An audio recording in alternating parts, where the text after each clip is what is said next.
Good afternoon and welcome to a very special edition of this series, Tom Mendoza Presents. I'm Martin Kremmers. I serve as Dean of the Mendoza College of Business. I'm very pleased to introduce our host for today's conversation, Tom Mendoza, former president and vice chairman of the data services company NetApp. Before I introduce Tom, I want to say a few words of gratitude to him and our featured guests, speakers, for making possible today's conversation on leadership, culture, and the power of diversity. Tomorrow is not only the Fighting Irish's 2023 home stadium opener against the Tigers of Tennessee State University. It is also, as I think you are well aware, an historic occasion. It's the first time in Notre Dame's history that our football team will face a football team from a historical black college and university. Today's conversation is part of our celebration of this historic weekend. On behalf of the college, I want to thank Tom for bringing us together here. The topic of leadership, culture, and the power of diversity is central to our imperative here at Mendoza to grow the good in business.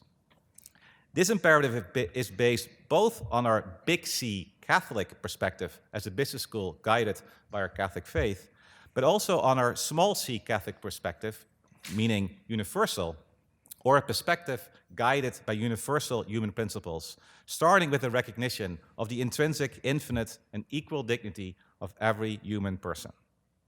In accordance with the second universal principle of solidarity, we must make the priorities of others our own priority. In accordance with the third principle of the common good, we recognize that we are a community with a shared purpose where everyone flourishes and supports each other. Growing the good in business is then our moral imperative, and we believe that it is also good business. Growing the good in business requires a focus on serving others in solidarity with a special focus on those with the greatest needs. We must build a culture where everyone supports each other's unique way of growing towards their own best self in service to the common good. Creating a culture to grow the good in business then requires diversity, equity, and inclusion. As diversity helps us to better understand how to best serve and work with others, including those with very different backgrounds, experiences, and beliefs. Equity is central to solidarity, and inclusion is necessary to have a culture where we support others and grow by doing so, by helping everyone to bring their A game. The aim then of mutual advancement, of helping each other to grow and form a sense of community, has always been a focal point of Tom Mendoza's career and personal values. Tom first joined NetApp in 1994 and was responsible for sales until becoming president in 2000 and vice chairman in 2009. He retired from NetApp in 2019 and is currently serving on the boards of directors of Varonis and Vast Data. He earned a bachelor's degree from Notre Dame and is an alumnus of Stanford's Executive Business Program. We are also honored to host three very special speakers who made time in their busy schedules to be here with us. First, Eddie George, TSU football head coach and Heisman Trophy winner. Second, Niele Ivey, Karen and Kevin Key's family head women's basketball coach and Notre Dame All-American basketball player. And third, Derrick Mayes, Notre Dame All-American football player, Fighting Irish team captain, and Patrick Industries board director. Thank you all for joining us today. Tom will further introduce our guests, and please join me in welcoming Tom Mendoza. Thank you. Thank you. So about 6 weeks ago, Derrick Mayes called me up. We've been friends for over 20 years. And he said, look, Eddie's a good friend of mine. This is a very historic event. I'd like to do something besides just the football game to give some exposure to what people think about and the power of what we're about to talk about. And could we do something in the business school? So I called Martin and Gene, and I said, if you're willing to do it around that game, I'll come in, and I think it might be a good thing to do. So that's how this started. So I'm going to start by introducing Derrick.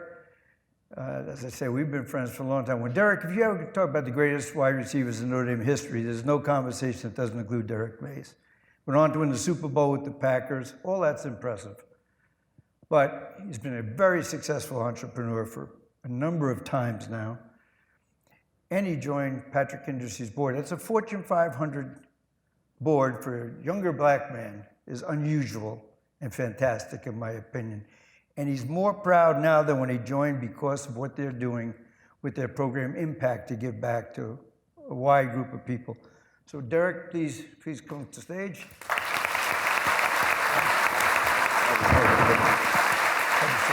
Thank you for being here. And Niele Ivey was traveling in Europe with her team. When I reached out, she didn't respond for like a week. I go, oops, maybe she's not in. We didn't know each other, so. But then she said, whoa, sorry, Tom, I'm traveling with the team. I'm happy to do it. I first remember her winning the national title here as a player with Ruth Riley in 2001.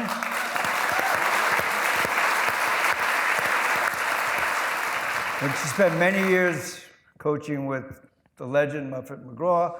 And in 2018, gave us one of the biggest thrilling seasons ever for our second national championship. And then taking over for a legend has its own challenges, which we'll talk a little about. But this past year, ACC champion, ACC coach here, Niele Ivey. Thank you for coming. Now, last time, I just met Eddie George, but I've only been in the same place as him once before. Unfortunately, it was Notre Dame Stadium when he ran over us at Ohio State. 207 yards when they beat us in '95. He did that 3 times that year on his way to the Heisman Trophy. So, College Football Hall of Fame, spectacular pro career, a legend actually, and for the past 3 years, the coach of Tennessee State. Welcome, Eddie George. Let's go get it.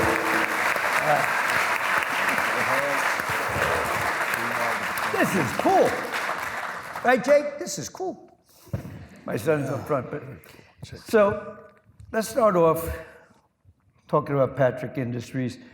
I said, it's pretty cool. I remember you calling me when you got the board seat, and because of who they were and what they do. And the Fortune 500 board is your first board. It's pretty unique. Tell us a little bit about the company and then why you're proud of what they do.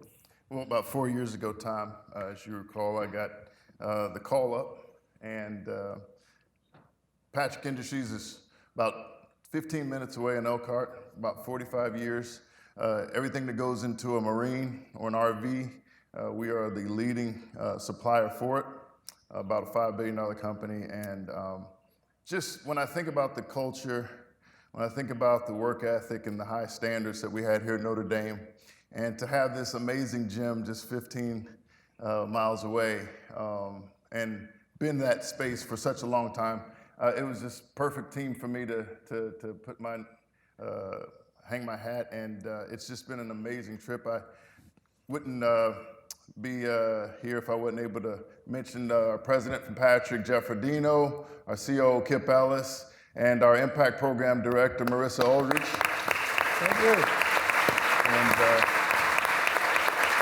And when we talk about growing the business for good, you know, the Impact Program has been able to take recent college graduates and put them into different rotational workspace environments. We own 60 companies throughout the country.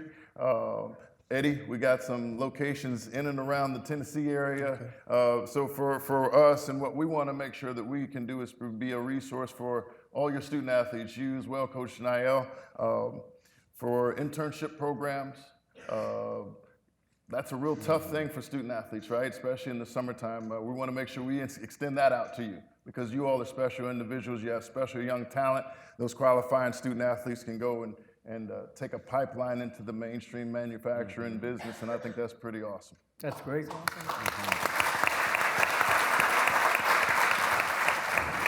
So all three of you have played for legends, you're coached with a legend, and been around great leaders a lot throughout your sports career. What lessons did you learn from that? And how does that help you in what the challenges you're faced with now? Maybe you can start us off. Oh, me first? Yeah, we'll go this way. You can jump in anytime you want. Okay. Well, first of all, it's an honor to be here. It's good. We're looking forward to tomorrow, having the competitive match against you guys. Hopefully, you'll be quiet like this. So, that sounds good for us. But getting this deal done about a year ago, we felt like it's a great opportunity for us to show who we are at Tennessee State, our rich history, 1912, the various players that have come through Tennessee State. And just to have that platform is really awesome. And hopefully we can build some synergies, in the Tennessee area with our students and so forth to help with impact. I mean, I think that's phenomenal. But in terms of what I've learned, golly, from my coaches and leaders, a couple things. It was crazy to get into the business of coaching. Number one. Number one, but I tell you, it is truly a calling. It really is. If you asked me if I was going to do this 10 years ago, it would be no. I wasn't ready to be a coach. I was still growing. I had my own business. I had a landscape architecture business. I sold that. I have a wealth management business still. And I was fine with, developing, growing that business. But when this opportunity came to me, I thought long and hard about it, prayed on it, meditated on it, and felt like, man, I can give so much more than just teaching somebody how to run through the A-gap and impose their will on somebody, but rather impose your will on society. That's great. And really find your passion outside the game of football and beyond that. All the lessons that I've learned from a mental health perspective, from a spiritual perspective, from a mental, societal, all of it. And it's more of a personal development program in football. That's great. So the coaches that have come into my life, I take bits and pieces from that, but it's very organic. I've never coached a day in my life prior to taking this job. So I just bring all my wealth of experience from football to being in the business world, and bringing in the right people. That's the most important thing, is that we're in a people business, and the end user is the student. So they're number one. And I come to work every day with that in the forefront. How can I be of service to them? And who am I bringing in this building that's going to be of service to them, not self-serving or using this opportunity as a platform to further their career. That's how the culture is created. And it's not a bunch of words on the wall. It's not a bunch of statements. It is truly something that's, it's got to be refined on a daily basis. Every second, every minute of the day, it has to be paid attention to because it's growing, it's organic, and you have to rip out the cancers in it. So people will come in and with different ideas, and that's not aligned with yours, and you've got to be mindful of that. So that's kind of what I've learned. Hopefully I answered your question. Well, first of all, I thought that was a fabulous answer. I wish I had said this when I did the introduction. Coaching a head football team in a game tomorrow, and you took the time to come here today. Thank you for that. No problem. Thank you. It says a lot about you. Well, listen, all I'm saying is this spot is 14 points. Right out the gate, just give us 14. That's all I'm asking. Yo, what about you, Ed? Well, I was fortunate to not only follow a legend, but I had the opportunity to be taught by her as a player. So, I've been at Notre Dame for 21 years. So 5 as a player. Since you were 6. Yes, since I was 6. 5 as a player, 12 as an assistant coach under Muffet McGraw, and now, heading into my 4th year as head coach. And I learned.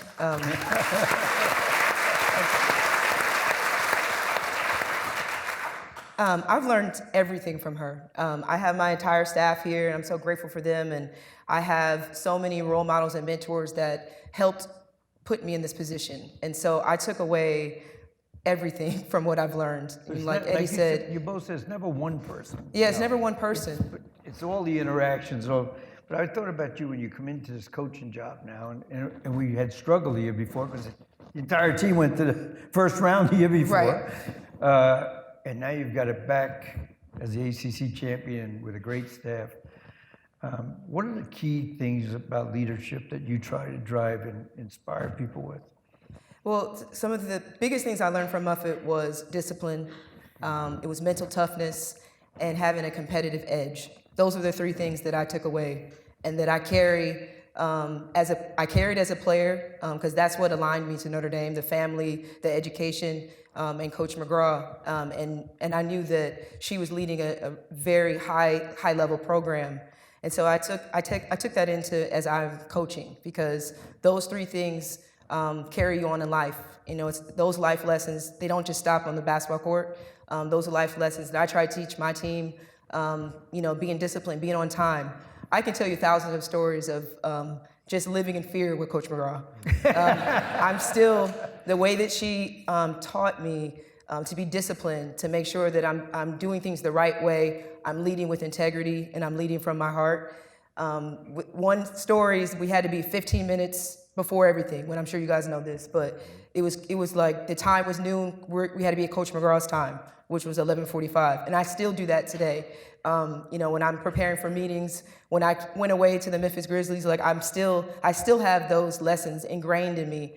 And so I carry those as a coach. The way that I lead my team, my staff, I use the same lessons I learned as a player, and again, as a leader. So I carry all those influences to the seat that I'm in right now. Yeah, when you combine the two answers too, because you said, look, if they don't fit, Right. they got to quit, right? You can't always fix somebody. You put out what you want, and if they're not doing it, you tell them they're not doing it. But if they're not gonna do it, you find a new person, right? So that's you played under Lou. Yeah, but first I'll go back.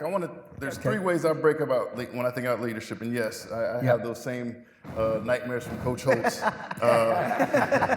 And I think about mentorship, I think about advocacy, and I think about peer influence. And I got some real time examples for those. First of all, when I think about mentorship I believe is a full contact sport.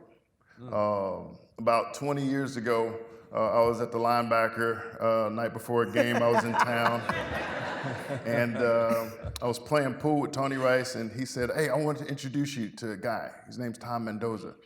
I said, "Oh, I've been waiting for you, Tom." That's my first time in the linebacker. First time I ever met him, and his first time at the linebacker. And I don't know if you remember, Tom, I told you, I said, "You're never getting rid of me."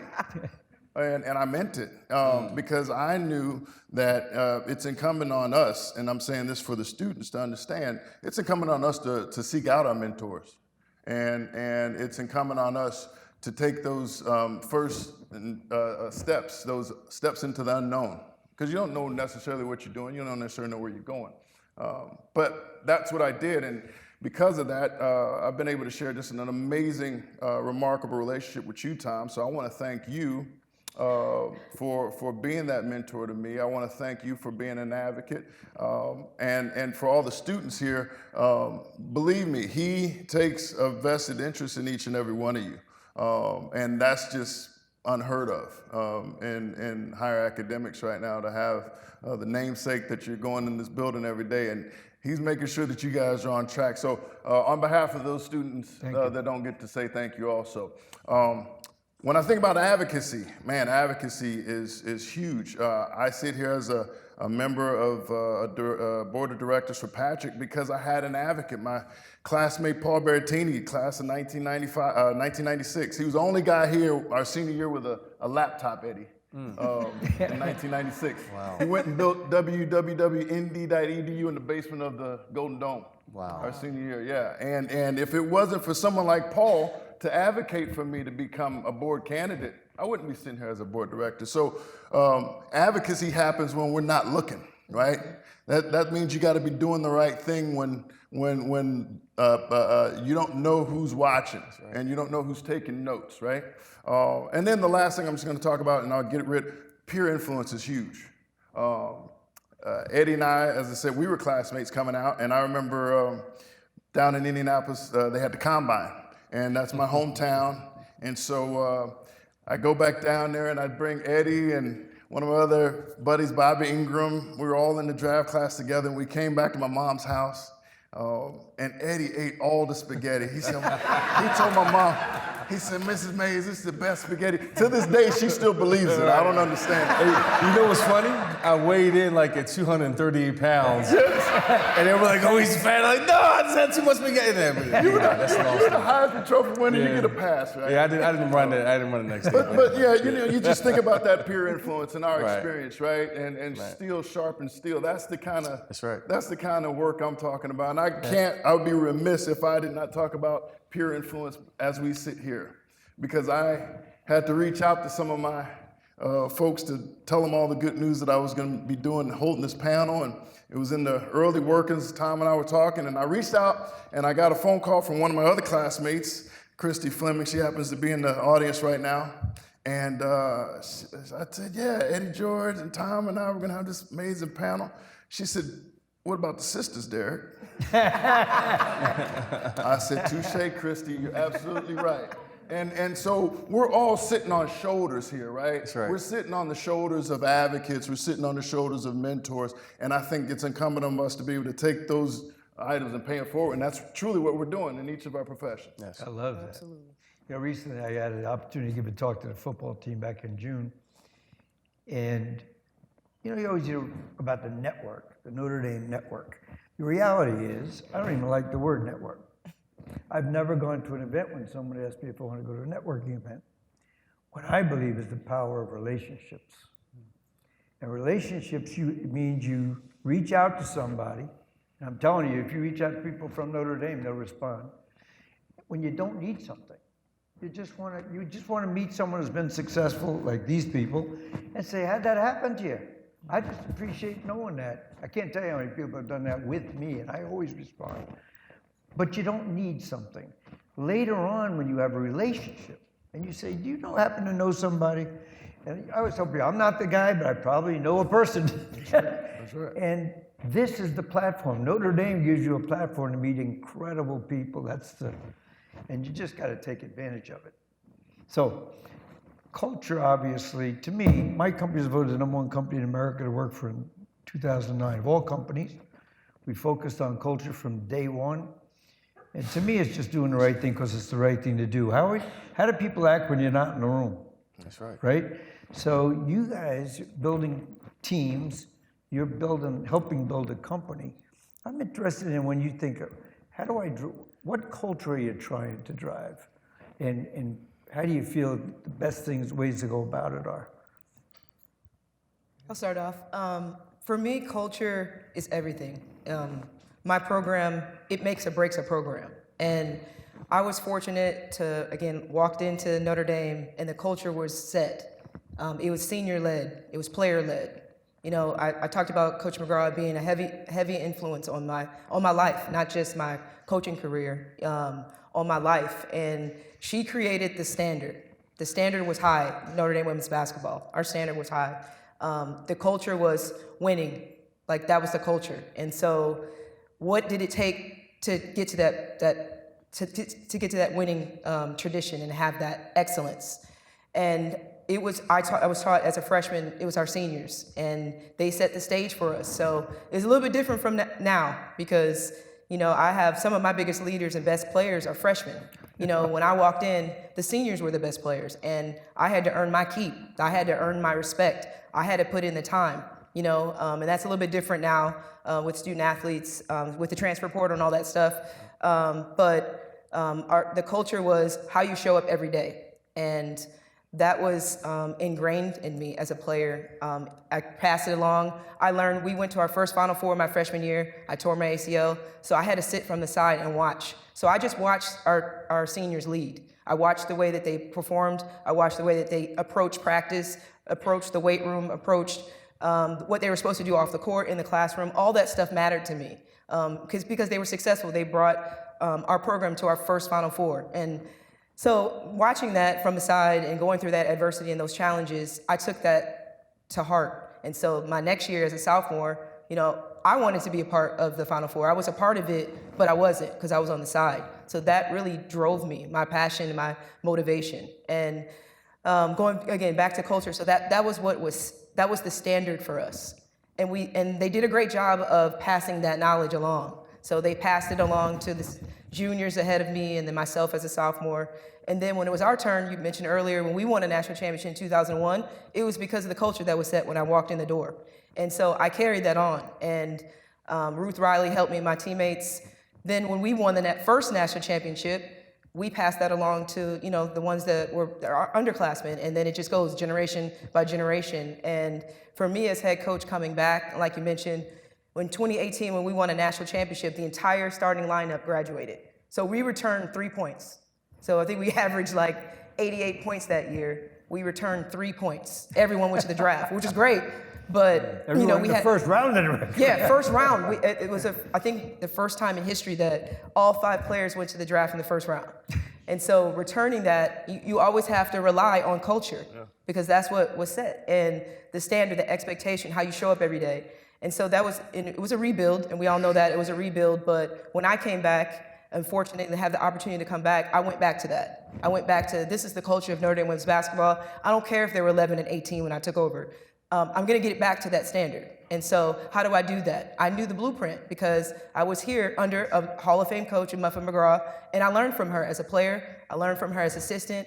I was a sponge. I took everything she did. Of course, I'm going to tweak it the way that I need to tweak it for myself to put my stamp on the program, but I knew what it took. I knew what it looked like. And so I'm fortunate that I have an incredible staff to support, incredible administration, but it's all about the players. And so when you get those players that are dogs, that can relay your messaging and do, like, especially for me, because I'm a player's coach, like you talk about relationships, like I want to get on the floor with them. So when you see me coach, like I coach with a lot of passion and energy because, you know, Notre Dame is my home away from home. So I'm not just the coach, I feel like I'm living this because I live this as a player. And so I always go back to that. So I know that's a long way to answer, but like the establishing that culture and bringing that culture back it makes or break a program, and that's how I lead. He's such a boss. Yes. And that's why they're back. He talked about like 3 different national championships. Man. I'm always impressed, but you're just a boss. We're gonna be so great. Go ahead, Eddie. No, I'm trying to remember everything she said. I wish I had a doggone notepad myself. Well, first off, you know, I can't do it by myself. You know, when I took this job in 2021, we came in ground floor. You know, Dusty Bennett, who's our chief of staff, was first day in. Katrina Chambers, who is the director of external affairs, was day one, and my cousin Jordan, he runs all my social media. He just got on staff, so he was at TSU, long story, but he's part of our culture. You know, our culture is still being established. Mm-hmm. Just going in, just understanding, one, everything that the job entails, all the challenges around it, what needed to change, was really below, you know, a rebuild. So we're at the place, we just had this conversation on the way up, we're at the place now in year 3, where we're rebuilding because there's so much that we had to do in terms of the foundation. From a business standpoint, now as far as the team is concerned, again, getting the right people in the building, the right staff, the right players, that's the process that we had to go through, the pruning process, and getting the right people in there. And establishing it with the 3 ships that I've talked about that we had to really focus on as a team. That's number 1, relationship. Building genuine relationships among another, knowing who we are. And nowadays with the turnover in college football, with the portal and kids being able to lead, you have a new team every year. Mm-hmm. So we have up to 35 new faces in the building with our kids, so they don't know each other. So I challenged them to invest in one another, to really get to know one another, relationship. Another one is ownership. Mm-hmm. Taking ownership and buying into what we're telling you in terms of the standard, being on time. I have a thing where you wear white socks only to practice. Not blue, not gray, not white, not pink, not polka dot, not white, because it's a sign of team. And if you don't do it, there's extra effort for that. you know, so. I like that. I like that. I need to write my notes down. There's extra effort for that. Extra And that's a good That's thing. my ear, sir. So, watching that buy-in, and then the next ship is leadership, is creating and developing and teaching leaders how to lead from a real place, lead from the heart. So the core of what we do now is based off of a scripture, Corinthians 13:8. It talks about what love is. You know, I'm not going to quote it. I don't know it by heart. I'm not that gifted. But it basically, it's a love that's going to hold you accountable. It's not a fluffy love, it's tough love. And that's where we are right now. So we're at a place now where the foundation is starting to solidify and we're starting to build and grow. But every day is a standard. And for me personally, as the leader, I have to be the example for that. I'm not going to tell you what to do. I'm going to show you what to do. My thing is, listen, I'd rather see a sermon than to hear one any day. I'd rather see it. I don't want to hear a bunch of talk. I want to see you do it and watch me do it. So for me, I'm going to be held at a higher standard and accountable. You know, I'm going to be on time. I'm going to do everything I need to do. And if I'm not, I'm going to do extra effort. You know, and I've done that.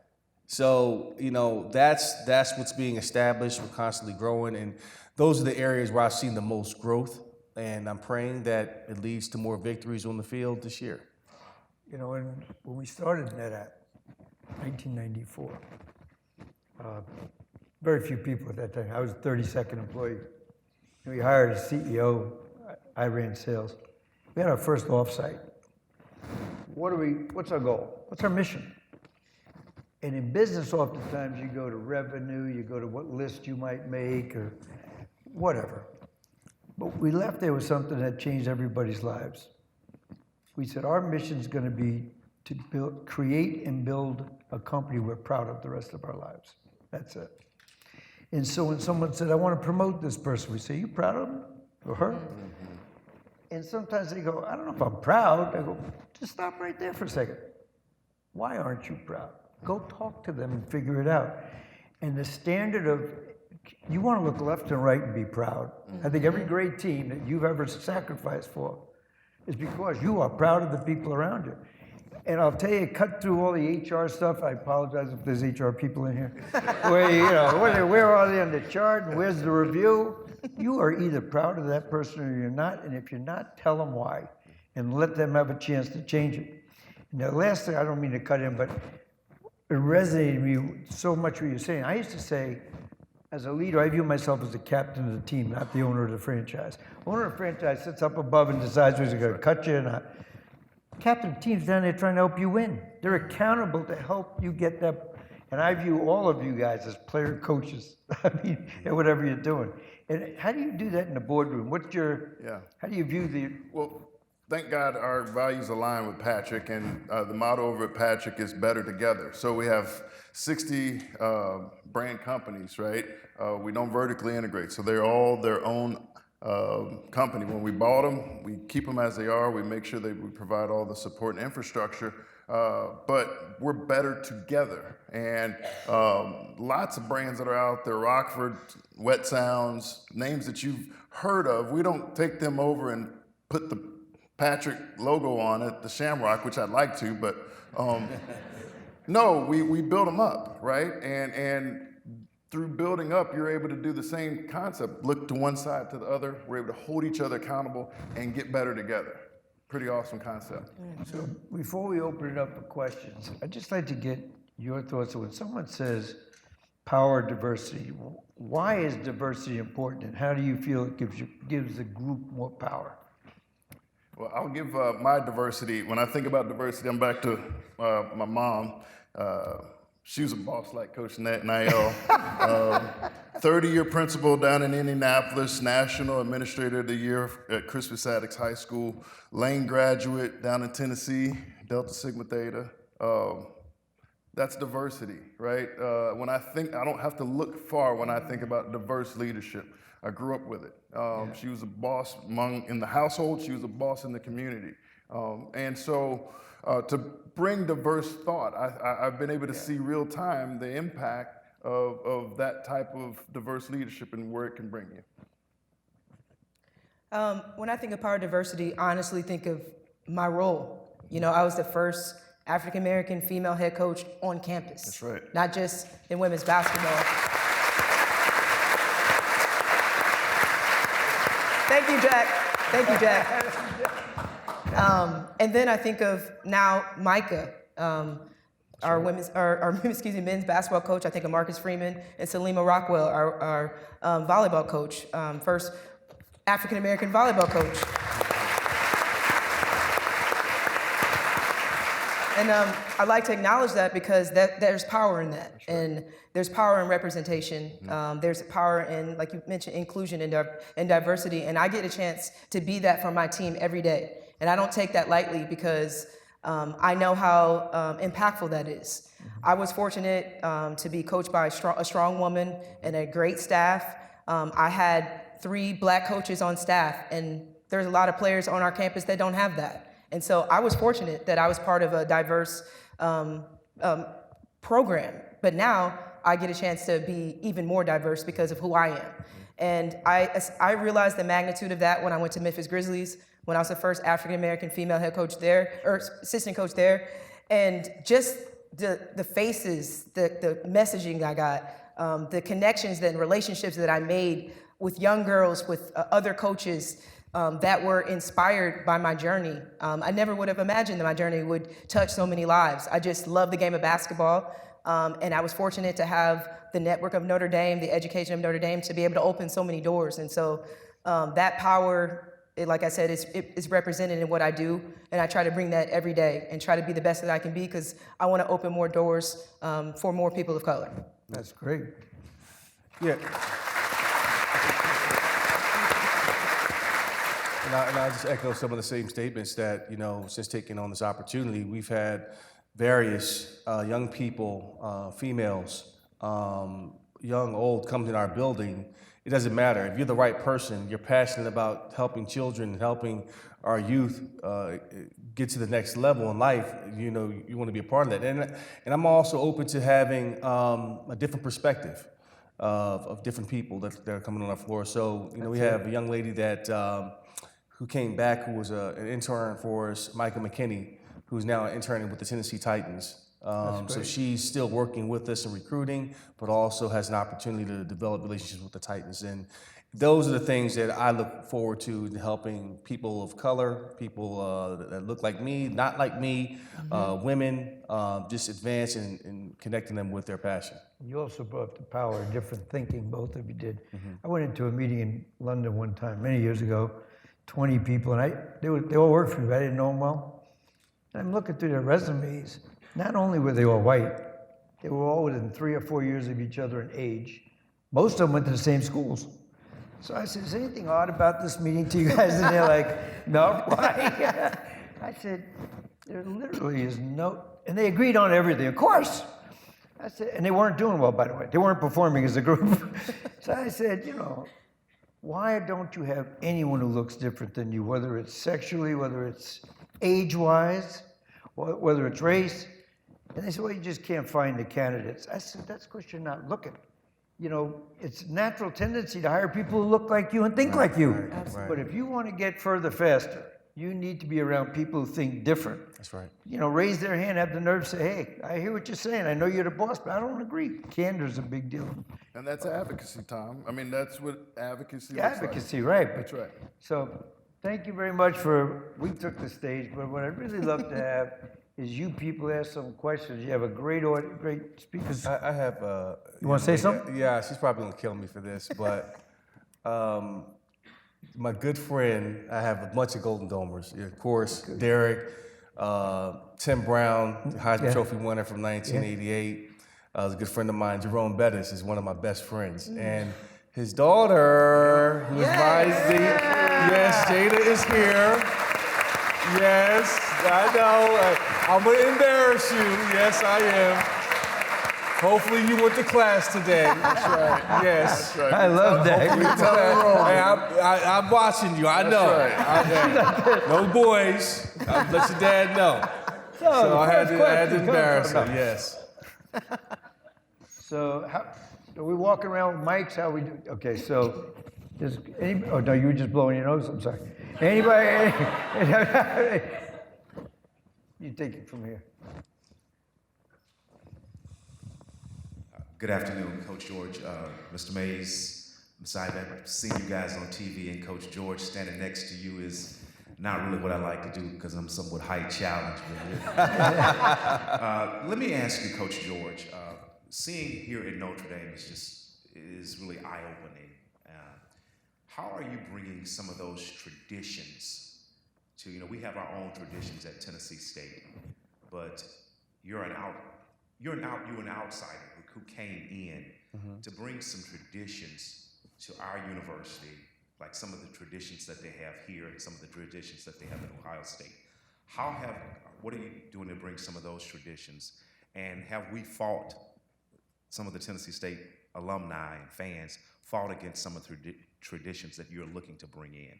How have you done that, and have we pushed back against some of those traditions? And Again, it's been very organic for me. I embrace the traditions at Tennessee State. There's nothing new that I'm trying to bring to the table in terms of that. I think, what we've done each morning,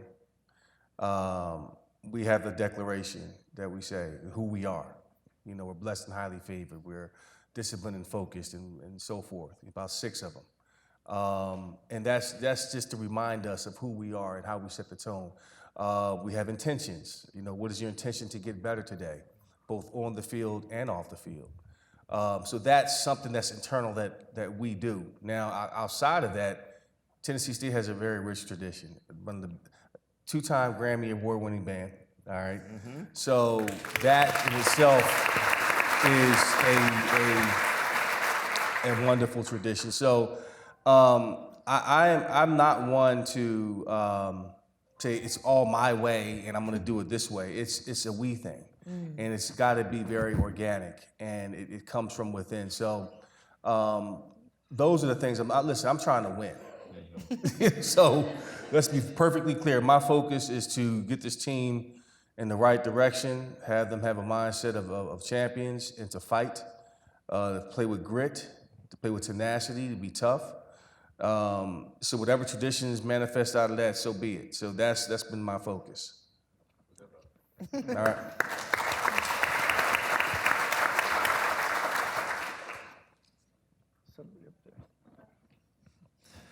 Hi, first of all, thank you so much for being here. So obviously a big part of leadership and culture is goal setting. So I'm wondering what you guys have done to be successful in goal setting, specifically with goals that are attainable, but also that stretch you past what you might think you could do. I'll start off that because my first year, again, it was coming back from COVID. It was a second year of a rebuild, and I honestly came in thinking I need to set these goals, and I set some super lofty goals for a team that was, like I said earlier, I think we were like 11-18. So I probably shouldn't have started off saying we were going to win a national championship. In my first year coming out of COVID, probably not a good idea. So then a couple of weeks in, I started thinking, let me meet this team where they're at. And so that's what I try to do every year. I learned my lesson that year, controlling the things we can control, taking care of small victories at a time, not looking too big, but always the dream is always to win and to be undefeated at home and win the ACC, go to the Final Four. But I just realized I need to meet the team where they're at, and now we're in a situation now that I can come in and say we're going to Cleveland. Cleveland is the Final Four. That's the goal. I gave them I think it's like a 280 miles from South Bend. Like, we want to get there. So the way that we approach each day, our workouts, our vitamins, our strength and conditioning, our practices, that's our goal. So, but I take a little bit of time, again, to let the leaders emerge, figure out what they need to hear, and then right before the season, we'll set our expectation, we'll set our goals. But each year I've learned, heading into year 4, what does that team need? And I try to provide that for them. Yeah. For me, it's the same thing. Of course, you want to play for a national championship and win the OVC for us. But, we want to start small. So for us, it's setting the vision. What is our vision? What is our collective vision? So as a staff, we've put together our own vision board. How do we see our kids? What do we want to see our kids accomplish this season for collective groups? So as a staff, we got a bunch of magazines. I bought $500 worth of magazines. We cut them, and it was a great little deal. Had music going, some milk and cookies and all of that, and put it on the board, laid it out, and we put it up on our vision board. And before you go in our team meeting room, so our kids look at it every day, and they're seeing words like mindfulness and toughness and spirituality and champions, and so it's constantly playing in your psyche. And that was one. Two was to get out of camp healthy. Have a healthy camp, learn how to practice together. That's a checkbox. And the next goal is to win September. It's been a long time since we had a winning record coming out of September. We can start off fast. However that looks, we can be 4-0. We can be 3-1, however that looks, we want to come out with that. So we have it tiered, and I'm one. Listen, there's no dream too big, My thing is, if you don't have God in it, then it's not big enough. The problem with setting your goals too small is you just might reach them. That's Right. So you got to set something so far and so big that it requires God, because you have to walk by faith and not by sight. Absolutely. So that's where true faith comes in. Beautifully said. Hey, appreciate y'all being here as a TSU alum. It does well and gives my heart good to see. Are you wearing a Notre Dame shirt? So here's the thing. You're a TSU. No. See, that's the problem. That's the problem right there. Hey, You're up listen. there with a TSU alum. Okay, that's Hey, go ahead. Eddie, you get to go home. I gotta work here.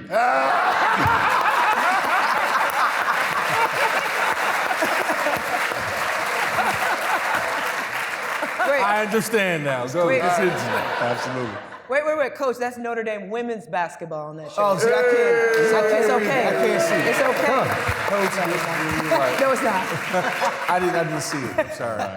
All right, so I give my question. Actually, we got some ties too, Eddie. I'm gonna tell Mo I talked to you, but we talked about that later. But appreciate y'all coming here. And one of my questions is, as a young black male entering to a space where it's not the people that look like me, y'all talked about that. What are some things y'all would go back to tell your younger selves about it, and some advice for me and other black people in my position going forward to kind of help us with this journey moving ahead? I'd say, you used the word earlier, buy-in. I think, especially with the Notre Dame experience, we were able to enjoy just buying into everything that Notre Dame had to offer. And, I wasn't going to be pigeonholed in one particular title. I wasn't just a football player. I wasn't just a student. I wasn't just a young black man. I felt like I wanted to make sure I experienced everything that Notre Dame had to. So if there was one thing I could have told my younger self was be in the moment. I was probably too busy looking forward. I was probably too busy dreaming real big, but be in the moment and indulge yourself into the community. I would say, if I told my younger self, because I felt like I was kind of in a silo. It was just, basketball. I had my roommates that weren't athletes, so I got a chance to kind of connect with the community in that way. But I wish I could have networked more and developed more relationships on campus more, because I think that would have really helped me. But again, just being here, like the network that has been created for me is so expansive, and so I'm really grateful for that. But I would tell my younger self, maybe go to another part of campus and connect with someone that either doesn't look like me, or connect with a different organization that might open up more doors for me. So I definitely would tell my younger self that. So like you said, immerse yourself in this community and buy in, because it's so many wonderful people and great people at Notre Dame that are going to support you and help you. I have nothing. That's. Yeah. I got nothing. No, it's the same. You guys have, I have to say, the thoughts that you put out here today are complimentary but unique. It's just fantastic on all the topics, so it's been great to hear. Here we go. Thank you guys so much for coming out. My name is Cleveland Sellers IV. I'm a junior business analytics major and Africana Studies minor here, and I'm also on the soccer team. So Mr. Mayes, this question is for you. How'd you go about transitioning from a successful career on the field to a successful career in corporate America in the boardroom? And what were the biggest challenges you faced in that transitional period? So, man, first of all, I'm so proud to hear. What did you say your major is? That's so tough. Business analytics. That's so great. You're doing the right thing, first of all, and you're right, and you're in the right building for it. So for me, it was ad hoc. It really was. I've been an entrepreneur my whole life. The minute I came here to Notre Dame and signed my letter of intent, from that point on, you know, I pretty much had to chart my life as an entrepreneur and as a business, as an entity. And so one thing that I noticed, and Ed, me and you, we've talked about this in the past, and Timmy Brown and Jerome, you know, the more you play, especially here at Notre Dame, the more you play and the longer you play, you almost get pigeonholed and titled by that thing or that guy. And I felt like I was so much more than that. And so the challenge for me was, I feel like, was breaking the mold of me just being the guy who was out there catching those balls. And it took advocacy. It took advocates. It took people who knew who I was beyond the playing field to support me and advocate for me. So what I would say is, number one, you know, if your pursuit is to go into the corporate world, start teeing up and taking advantage of those resources that are around you. Coach O said to us all the time, the resources you need in life are right under your nose. It's up to you to cultivate and maintain those relationships. And that's what I am. I'm just a living, breathing example of that. I rarely looked any further than my Notre Dame community for anything that I had, and I promise you, I had some harebrained ideas. I bought companies, I sold companies, and my book, I got a title, I haven't finished it yet because I got too many. It's called My Greatest Misses, because I believe my misses were so much more powerful and impactful than any of the victories I ever had.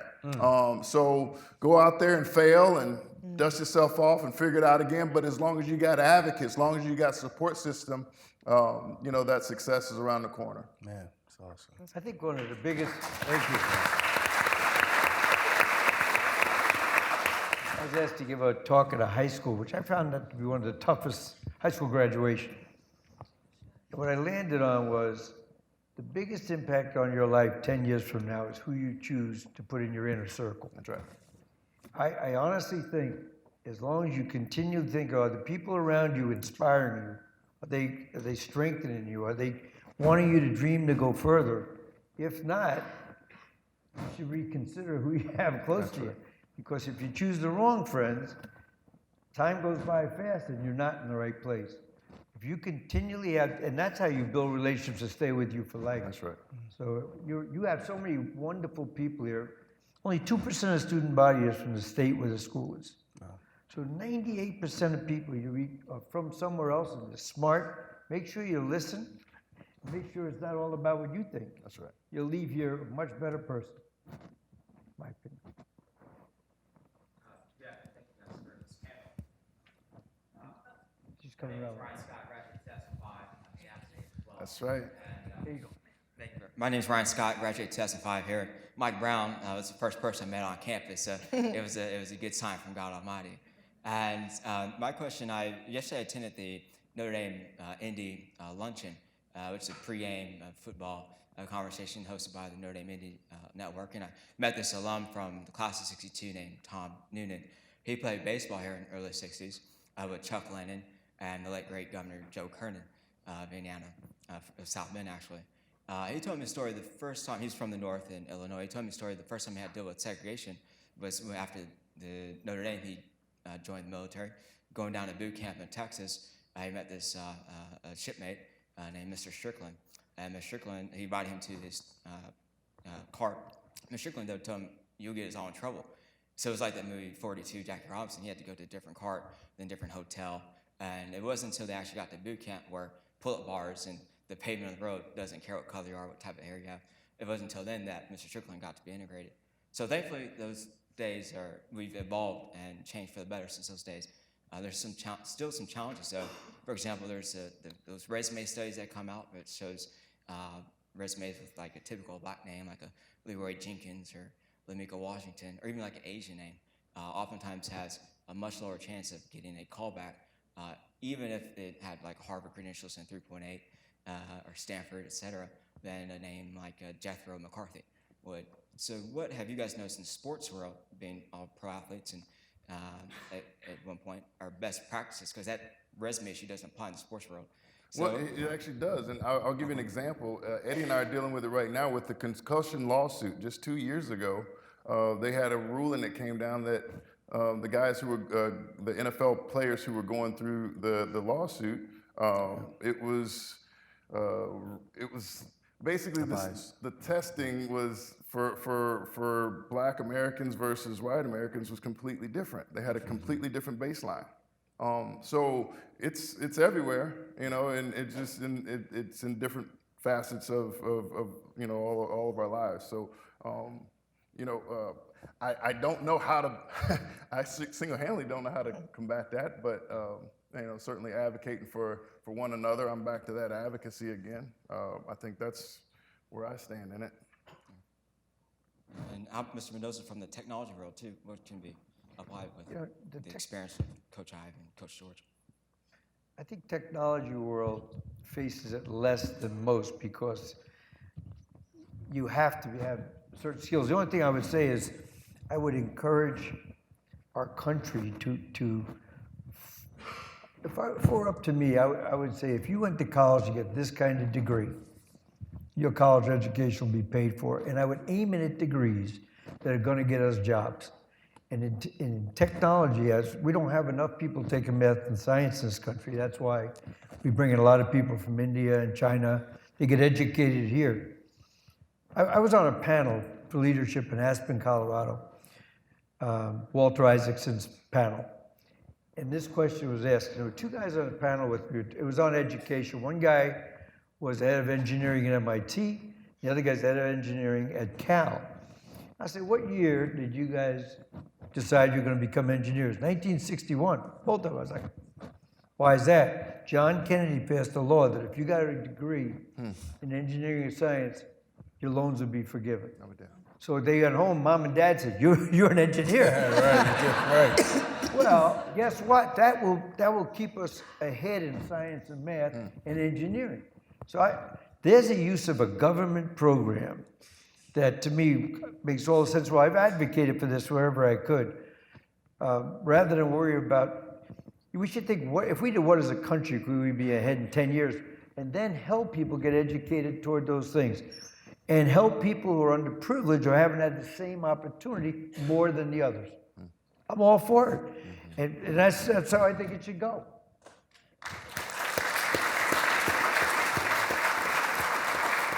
Hi, sorry, one final question. One final question. My name's Olivia. I'm a master's student here, but I also went to undergrad here. And I guess a more general question, specifically for you, Mr. George, is football aside, you know, at the end of this weekend, what do you think or what do you hope is the biggest takeaway that we as Notre Dame, you know, whether it's faculty or students, can learn from TSU, from an HBCU, or from you specifically? Great question.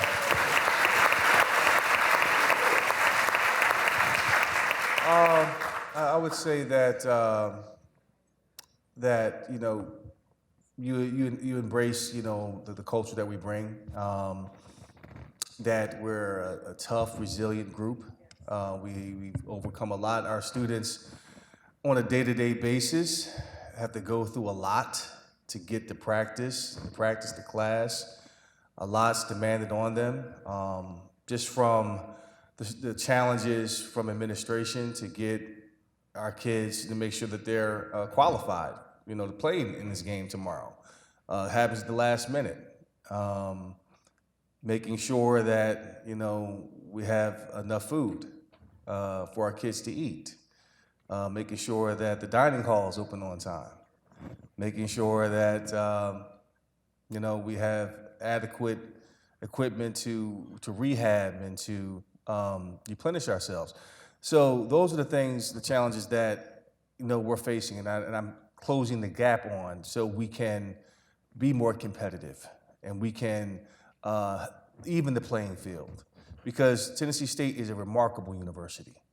You know, great resources outside of just sports. You know, our agriculture, School of Agriculture, our business school, and so forth. And we're on the cusp of change in terms of leadership. And I'm praying and I'm hoping that it's going to elevate our university to a higher level. So if anything, when we score a touchdown tomorrow, I want you to scream for us. That's all I ask. All right. Please join me in thanking our fantastic panel. Thank you so much. Fantastic.